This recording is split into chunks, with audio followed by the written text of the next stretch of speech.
Oke, selamat siang para narasumber yang saya hormati. Assalamualaikum warahmatullahi wabarakatuh. Salam sejahtera.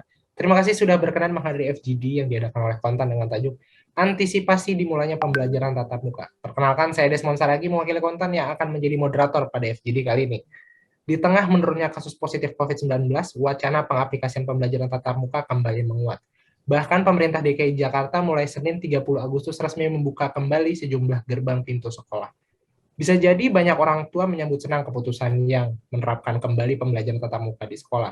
Kendati sebagian lainnya mungkin masih banyak juga yang khawatir akan bahaya penularan COVID-19 di sekolah. Lalu bagaimanakah kesiapan sekolah untuk pengaplikasian pembelajaran tatap muka dan persiapan apa yang perlu dilakukan oleh orang tua? Untuk menjawab hal tersebut telah bergabung bersama kami via Zoom meeting dua orang narasumber. Yang pertama adalah Ibu Fitriana, perwakilan orang tua murid. Halo, selamat siang Ibu Fitriana.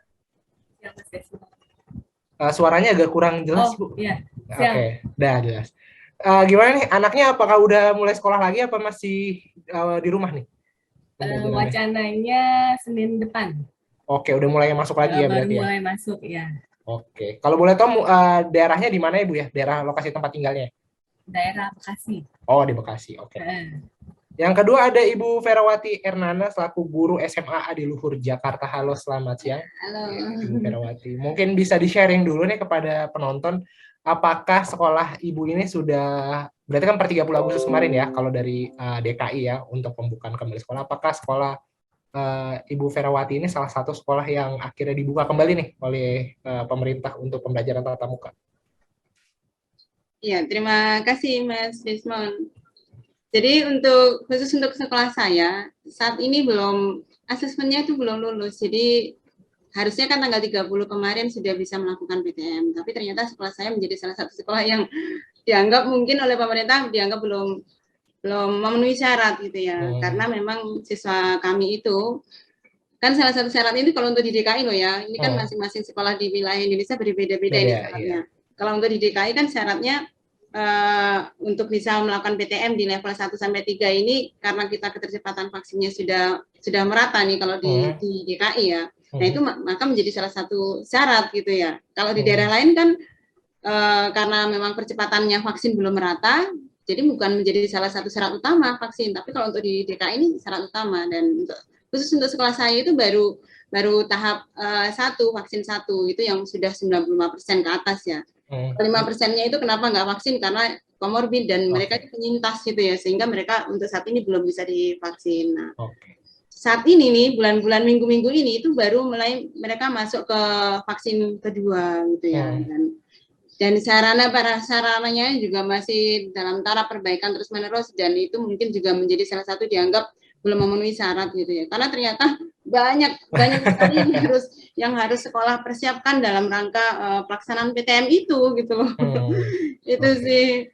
Tapi jadi, sampai sekarang ya masih proses terus. Jadi permasalahan utamanya sebenarnya masih di vaksin juga ya, karena 95% baru vaksin pertama dan 5% ini ada permasalahan seperti komorbid. Dan untuk vaksin keduanya kan juga sebenarnya makan waktunya, apalagi kalau AstraZeneca ini kan 3 bulan ya untuk jarak vaksinasinya ya, jadi agak cukup lama juga.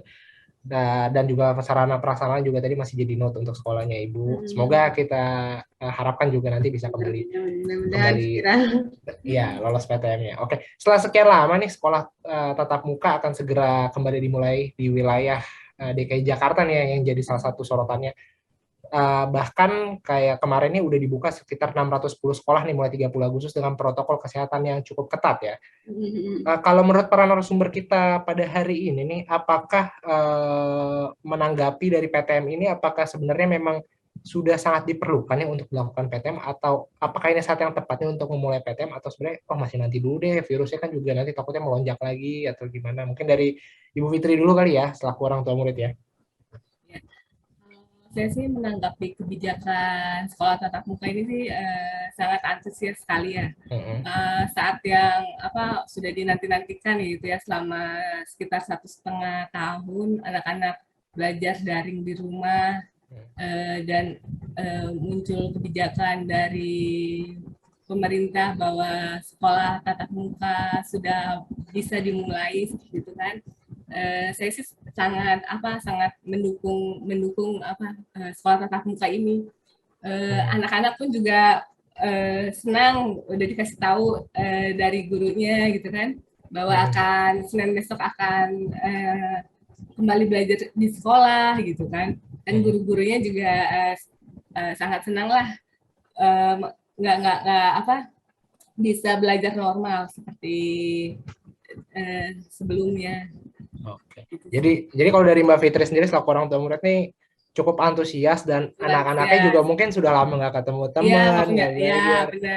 Antusias banget nih untuk menyambut ini ya. Iya, karena belajar daring itu apa ya, sangat membosankan. Oke, dan juga buat anak-anak itu, dan cukup sulit juga kali ya untuk diterima ya. Dan anak-anak tuh nggak fokus. Oke, susah fokusnya, jadi gitu. Oke, siap. Kalau dari Ibu Ferawati nih ngelatih gimana nih? Kan sekolah-sekolah udah pada ada yang PTM lagi nih. Apakah memang sudah perlu nih dilakukan PTM dan ngeliatnya kayak gimana sih Ibu Ferawati nih? Ya sih, menurut saya karena kita juga sudah terlalu lama di sekolah, di rumah ya. Sudah 18 bulan ya, hampir 2 tahun. Jadi ini udah September ini kita sudah, jadi udah 18 bulan nih hitungannya. Karena kita kan belajar di rumah itu mulai bulan Maret ya, 2020. Dan itu sudah sangat lama sekali. Dan dampak-dampaknya itu tentu sangat banyak. Kasihan juga buat siswa apabila tidak segera PTM ya. Apalagi untuk siswa-siswa yang kelas, kalau untuk SMP itu sekarang misalkan kelas 9 ya sekarang. Kelas 9 itu berarti dia baru belajar 6 bulan terus langsung belajar di rumah, dan tahu-tahu sekarang kelas 9 itu mereka benar-benar kenal sama teman-temannya saja belum gitu ya. Kalau yang untuk kelas akhir, untuk SMA misalkan untuk kelas sempat ketemu, tapi kalau yang sekarang saat ini mereka itu kelas 8 itu benar-benar belum ketemu loh, belum ketemu. Mungkin nggak tahu juga nih sekolahnya yang mana gitu ya, sekarang kelas 8 ya. Kalau untuk SMA berarti sekarang ini mereka di kelas 11. Belum kenal gurunya, belum kenal temannya, itu kan kasihan gitu loh. Tapi tentu kan pemerintah melaksanakan PTM, menganjurkan untuk PTM kan tentu juga sudah dengan berbagai ini ya, kebijakan-kebijakan. Tentu tidak dengan serta-merta agar segera masuk, tidak, pastikan dengan berbagai asesmen yang memang dianggap sudah aman baru memang sekolah melakukan PTM gitu. Di Jakarta sendiri kan, ya memang kalau di Jakarta mungkin harapannya kan nanti di bulan Januari itu di Desember gitu ya, akhir semester ini sudah serentak, dan di Januari semester 2 itu kan harapannya sekolah sudah bisa buka semua gitu ya. Itu harapannya, makanya sekarang dilakukan PTM. Kalau kita nggak segera melakukan dari sekarang, nggak mau nyoba ya, akan kapan gitu mulai dibuka sekolah, akan tutup terus ya kalau nggak berani mencoba ya. Tentunya kan dengan berbagai risiko-risiko dan dengan pro kontra juga sih dengan diadakan, karena nggak semua orang tua juga ini ya Bu Fitri, nggak semua sekolah saya juga ya, nggak semua orang tua itu setuju gitu loh. Masih ada ketakutan juga ya akan COVID-nya juga ya. Kan nanti menjadi salah satu cara kan, orang tua juga harus mengisi, ada isian gitu, apakah putra putrinya sekolah kembali gitu. Kalaupun nanti sudah setuju di isian tersebut, waktu masuk itu mereka harus membawa juga surat pernyataan bermaterai gitu ya, bahwa memang dia setuju untuk putra putrinya masuk gitu.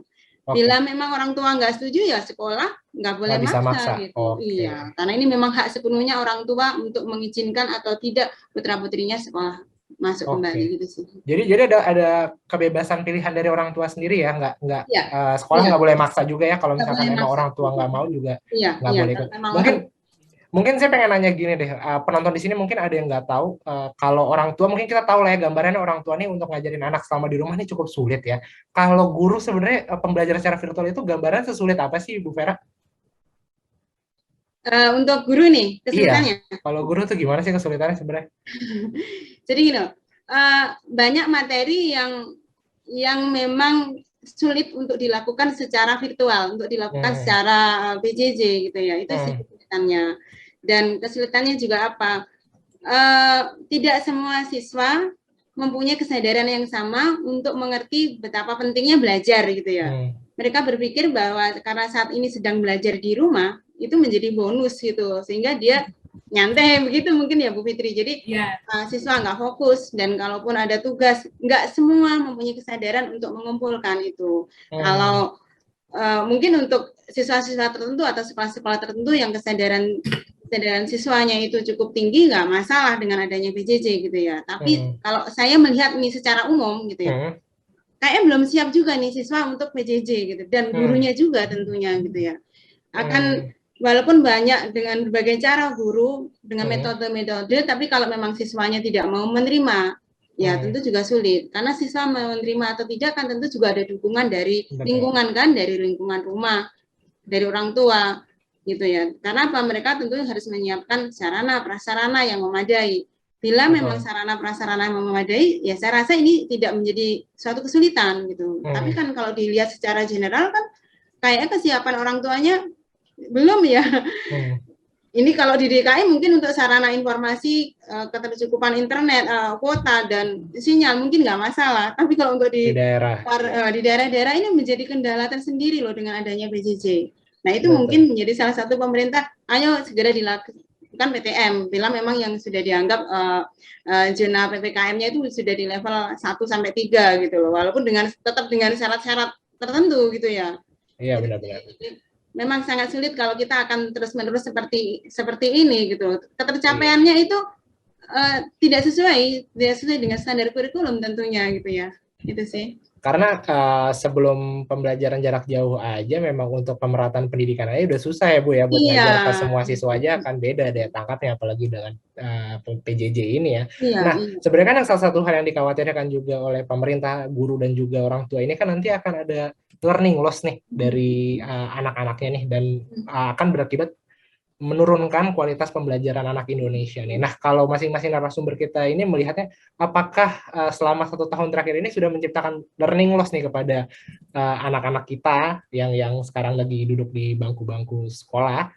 Apakah sebenarnya ini belum, kok masih 1 tahun, jadi belum telat kalau kita pengen pembelajaran tatap muka lagi nih? Mungkin dari Bu Ferawati dulu deh, ngeliatnya kayak gimana? Ya, kalau saya sebagai guru, saya mengamatinya memang sudah hampir 2 tahun ini sepertinya sudah ada sih ya learning loss itu terhadap siswa, walaupun memang sekali lagi tidak semua. Tapi kalau secara umum sih, kalau ini kesimpulan saya, kalau secara umum benar-benar terdampak, sudah ada learning loss di mereka itu, sehingga mereka yang malas belajar, benar-benar yang sudah sepertinya tidak mau belajar, benar-benar tidak mau belajar. Dan itu sudah, sekolah juga sudah melakukan visitasi loh ke orang tua, yang siswa yang nggak mau. Jadi setelah absen, link absen itu tidur lagi. Itu banyak yang terjadi seperti itu gitu ya. Yang orang tua juga sudah angkat tangan. Jadi ketika ada konseling, itu siswa dipanggil ke sekolah sama orang tuanya. Dan ternyata hasilnya tidak sesuai yang diinginkan. Kemudian pihak sekolah juga sudah melakukan visitasi ke rumah, home visit ke rumah gitu ya. Apa kendalanya? Ternyata memang Mas, kenapa sih sampai itu terjadi? Memang benar-benar ini berdampak. Kenapa? Karena itu tadi, lingkungan banyak anak-anak sekolah nih di Jakarta saja lah ya, saya mencontohkan ya, bahwa ternyata sekolah itu menjadi hiburan buat mereka. Kenapa? Ternyata di rumah itu mempunyai kepenatan tersendiri. Betul. Sehingga dia nggak nyaman gitu. Ternyata setelah saya terjun ke lapangan itu benar-benar saya tahu, oh ternyata siswa saya gitu ya. Ini kalau saya menilai di saya sendiri ya.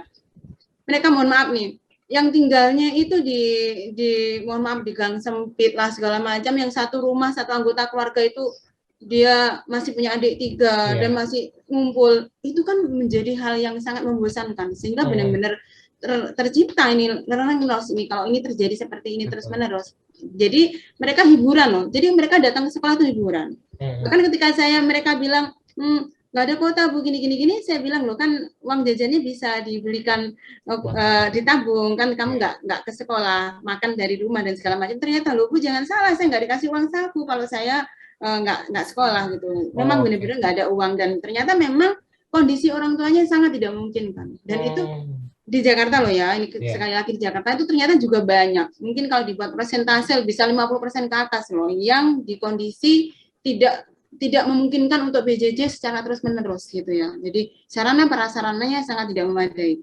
Saya sendiri tuh kalau lagi melakukan belajar online, Zoom meeting itu, saya kan harus on cam gitu ya. Saya benar-benar prihatin ternyata melihat kondisi, mohon maaf, kondisi rumahnya. Oh ya, ada adiknya seliweran, ada ini. Yang Jadi kemudian nggak kondusif untuk belajar ya, Bu? Tidak kondusif. Yang kemudian mendengarkan, saya juga mendengarkan orang tuanya itu bentak-bentak adiknya yang tidak sangat tidak mendidik gitu ya. Nah, pantesan beneran ini terjadi. Ini kan yang dikhawatirkan oleh pemerintah ya. Betul. Terjadi learning loss itu ternyata memang seperti itu di masyarakat gitu. Jadi kalau kita terjun langsung gitu.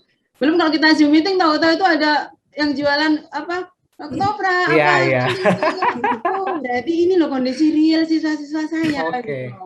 Nah itu tentu kan nggak nyaman, sehingga mereka dengan datang ke sekolah itu hiburan, buat mereka bukan hanya sekedar belajar, tapi untuk sarana rekreasi. Mereka sekolah itu kalau menurut saya ya hiburan, menghilangkan segala macam kepenatan di rumah tadi. Gitu. Tapi kalau ngelihat dari rata-rata nilainya nurun nggak sih, Bu?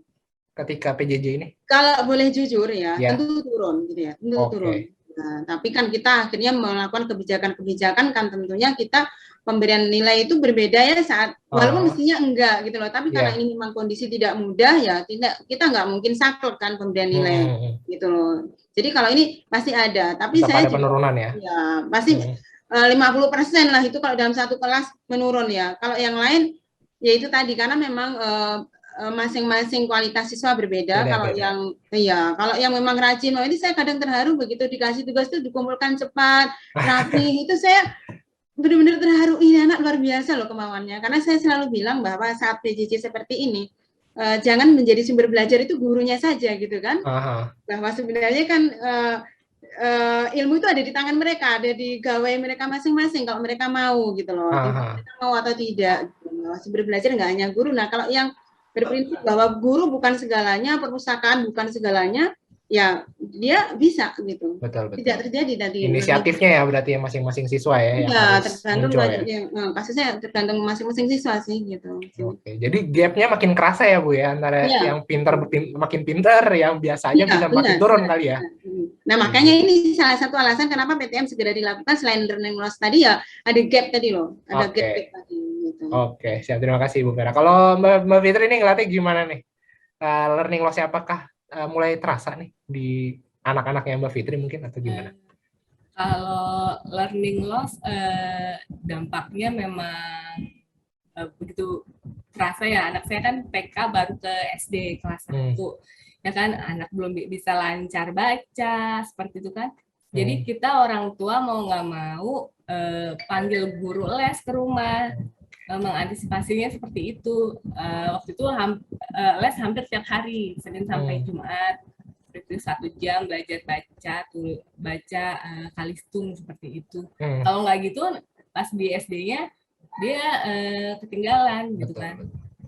Seperti itu sih kalau saya berarti berasa ya Mbak ya? Berasa. Makin ketinggalan gitu.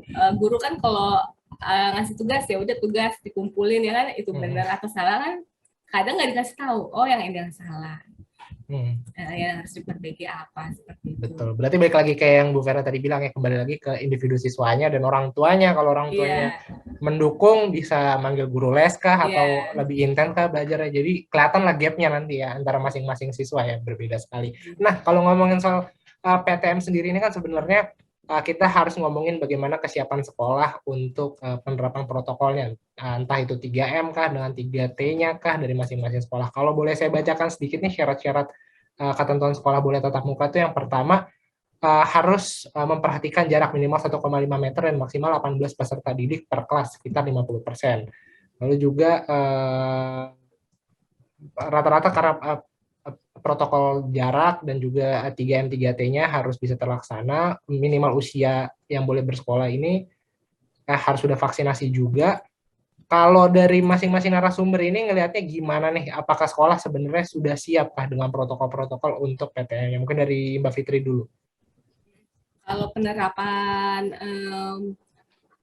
sarana dari sekolah anak saya sih, tadi kebetulan saya habis dari sana, penerapan protokol kesehatannya, pihak sekolah sih udah menyediakan sarana kesehatan, seperti tempat cuci tangan, hand sanitizer, seperti itu. Terus kesiapan dari guru dan staf sekolah juga semuanya sudah divaksin. Dan sebelum besok Senin sekolah tatap muka, mereka harus wajib tes swab antigen seperti itu. Juga dari pihak sekolah meminta untuk orang tua memberikan surat pernyataan setuju atau tidaknya mengikuti sekolah tatap muka. Seperti itu sih. Dan untuk siswanya juga diwajibkan untuk melampirkan surat hasil swab antigen juga. Gitu. Jadi sudah cukup proper lah ya sekolahnya. Sekolahnya. Fitri ya. Kalau Mbak Vera nih kan kalau tadi kan ngeliat sekolahnya Mbak Vera mungkin belum lolos nih untuk ujian. Tapi kalau sesama guru nih Mbak, apakah banyak nih sekolah-sekolah yang ternyata juga belum lolos nih, dan permasalahan biasanya apa sih Mbak? Jadi kalau permasalahan yang yang sekolah belum lolos itu ya, karena sarana kelengkapan sarananya yang belum memadai. Jadi sanitasi tadi, jadi yang pernah saya ulang bahwa salah satu syaratnya kan setiap depan kelas itu harus ada wastafel gitu ya. Nah, ini ternyata nggak mudah gitu ya. Tapi kalau untuk sekolah sekarang, saya alhamdulillah sudah, walaupun dia ada di lantai 2 sudah. Ini juga menjadi kendala perlengkapan tadi. Tapi kalau yang lain-lain, saya rasa kalau untuk di Jakarta selain sarana tadi, karena vaksin itu harus vaksin kedua itu harus gitu, itu wajib, itu menjadi salah satu syarat untuk PTM dibuka kembali ya. Nah kemudian kalau tadi berdasarkan gimana sih penerapannya untuk 3M dan 3T gitu.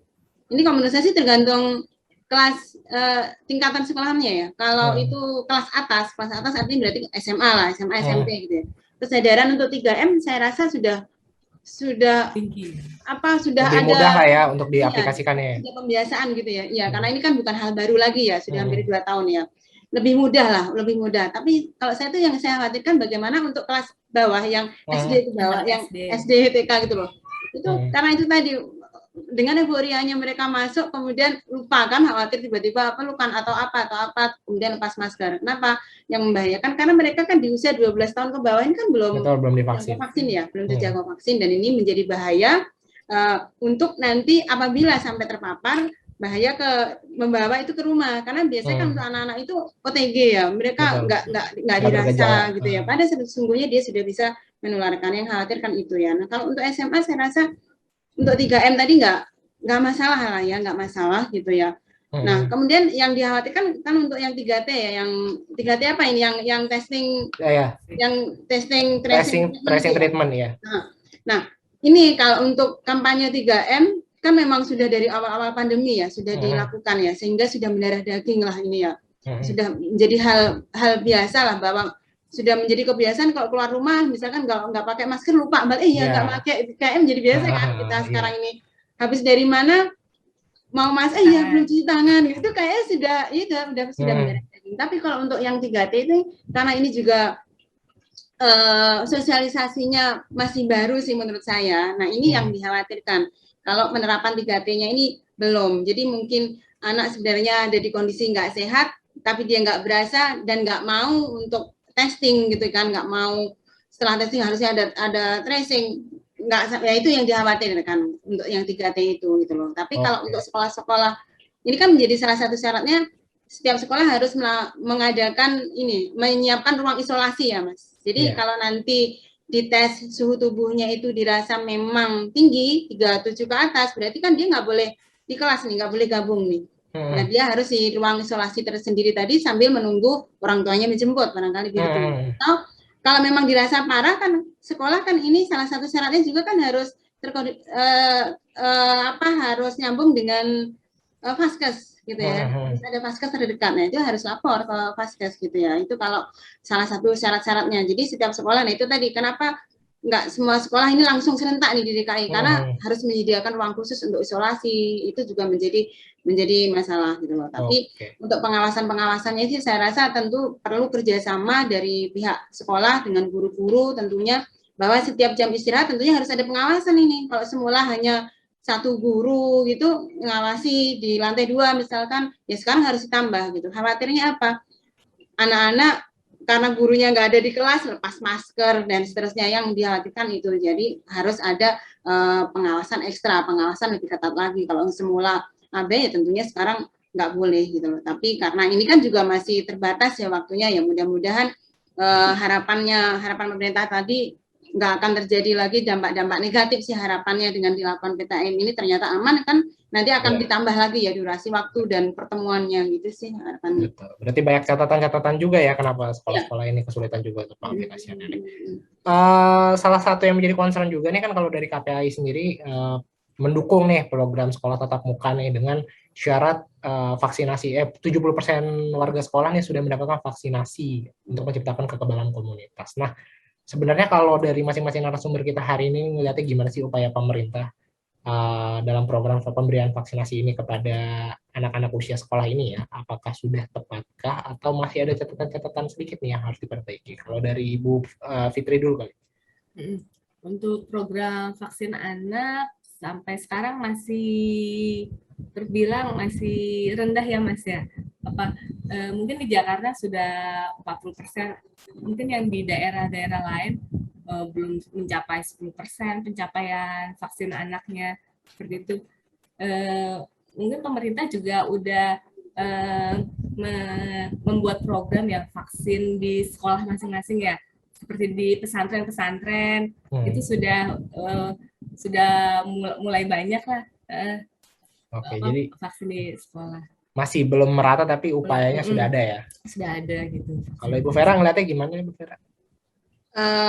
Kalau untuk vaksin anak ini, kalau saya harapannya tentu tetap program ini tetap harus berlanjut nih dan secepatnya merata gitu. Jangan hanya di kota-kota besar saja gitu ya.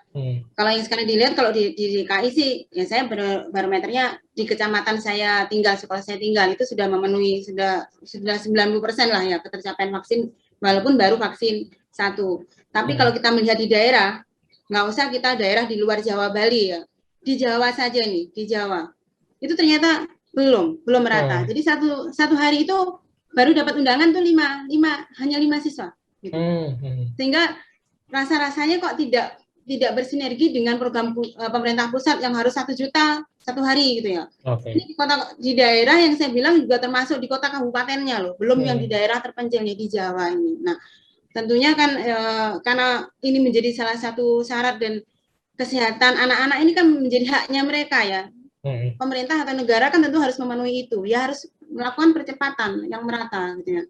Nah, yang saya lihat kan kalau sekarang ini masih ada gap gitu loh, masih ada kepentingan-kepentingan antara pemerintah daerah dan pusat. Nah, semestinya kan antara pemerintah daerah dan pusat ini ya harus berkoordinasi lah, harus bersinergi loh.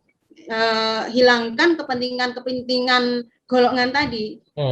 Yang tujuannya tentu untuk mempercepat ini. Kalau selama nanti antara pemerintah daerah dan pusat ini tidak bersinergi gitu ya, ya akan lama gitu. Jadi kalau saya diskusi dengan kawan-kawan alumni itu yang sama guru baru sini, saya kadang nggak yakin gitu loh. Masa sih sementara kalau di sini di Jakarta ini kan alhamdulillah ya kita mulai bulan Juli itu sudah dipermudah Mas birokrasi untuk vaksin. Kalau yang dulu harus begini, kalau harus di tempat ini sekarang kan enggak. Di kelurahan, di setiap kelurahan dari wilayah manapun boleh gitu kan. Yang penting bawa KTP gitu kan dan harus daftar online itu boleh. Enggak harus di kelurahan X, warga X saja tidak. Dari semua warga bahkan di luar non DKI pun, di luar DKI boleh gitu kan. Dia harus domisili di mana itu boleh daftar dulu di online di Jaki itu ya, itu lebih mudah kalau di Jakarta dari mulai Juli ini yang saya amati dipermudah birokrasinya. Tapi untuk di daerah ternyata belum.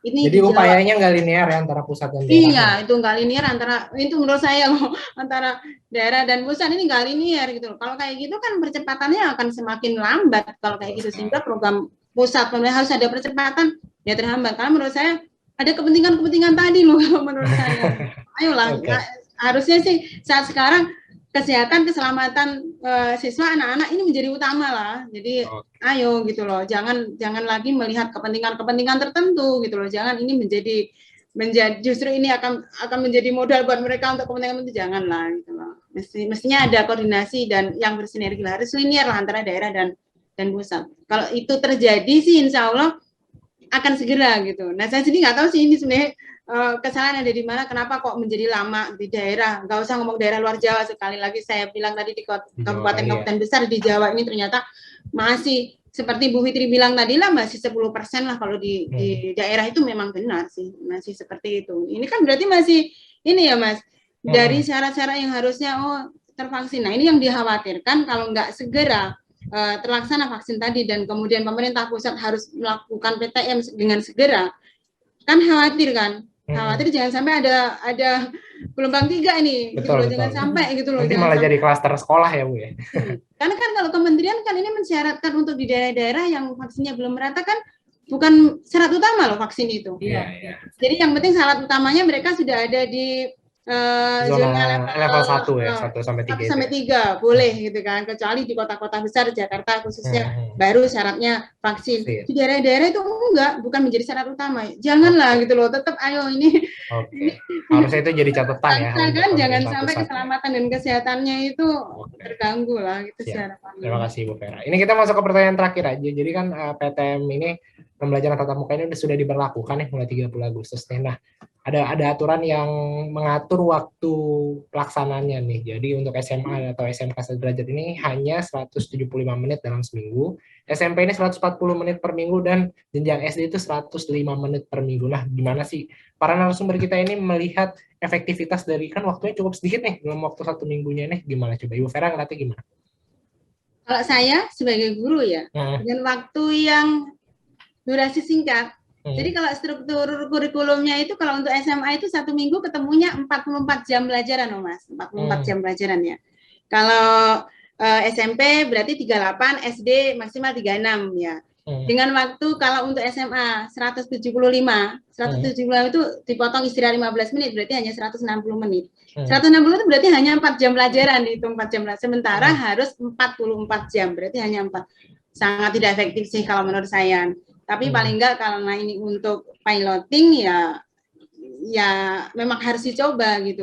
Mungkin dengan harapan nanti sedikit-sedikit akan ditambah gitu. Jadi menurut saya sih kalau dibilang efektif, enggak efektif. Jadi masuk sekarang PTM ini hanya sebatas untuk anak sosialisasi dulu untuk pembiasaan baru nanti sekolah. Karena sekolah nanti kita hidup kan berdampingan dengan COVID, katanya kan begitu ya. Berarti kan harus ada kebiasaan atau pembiasaan baru. Jadi hidup dengan pembiasaan baru. Mungkin lebih ke situ sih kalau menurut saya. Tapi kalau untuk belajar dengan waktu yang hanya singkat itu bukan hal sekolah juga susah mengatur waktu dan juga guru juga susah materi mana yang harus disampaikan karena kalau 4 jam pelajaran itu paling enggak kan maksimal hanya dua mapel loh.